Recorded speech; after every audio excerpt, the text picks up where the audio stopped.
तुमचं उत्तम संवाद असणं किंवा तुमचं संभाषण असणं हे एक स्किल मानलं जातं.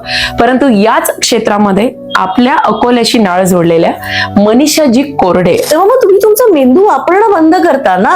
म्हणजे माझ्याकडे आता सहाय्यक लेखक म्हणून जे लोक येतात ना पल्लवी, young पिढी. अगदी यंग पिढी, म्हणजे ते स्वतःचा विचार न करता सतत त्या चॅट जीपीटीला विचारायचं, सतत ते एआय ला विचारायचं, सतत मेटाला विचारायचं आणि मग नंतर ते तुमच्या पुढे त्याचे ते रिझल्ट द्यायचे.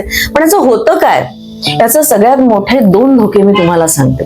पहिला धोका असा की चॅट जीपीटी एका किंवा मेटा किंवा एआय एका पॉइंट नंतर 5 ते 7 मिनिटांनंतर ते फक्त एक शब्दांचं बुडबुडे आणि जाळं निर्माण करायला लागतं. आणि तेच ते वारंवारता असते त्याच्यामध्ये. ते फक्त म्हणजे पॉपकॉर्न मशीन आपण आता बघतो. पॉपकॉर्न मशीन मध्ये काय होतं, ते सगळे असे वर उसळले जातात, बरोबर. मक्याचे दाणे खाली असतात आणि ते उसळले जातात.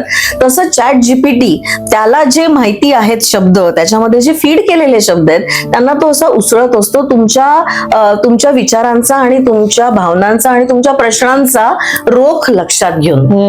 मग एका पॉइंट नंतर 10 मिनिटांनंतर तुम्ही जर हुशार असाल तर तुमच्या लक्षात येतं की हे फक्त बुडबुडे आहेत. याच्यामधनं जेन्युइनली तुम्हाला काय विचार नेमका मिळतोय, तुम्हाला जे म्हणायचं आहे ते त्यात नेमकं म्हणजे मांडण्यात येत आहे का, आणि याला काही अर्थ आहे का, की हे फक्त 4-5 शब्द एकत्र करून फेकले आहेत तुमच्याकडे.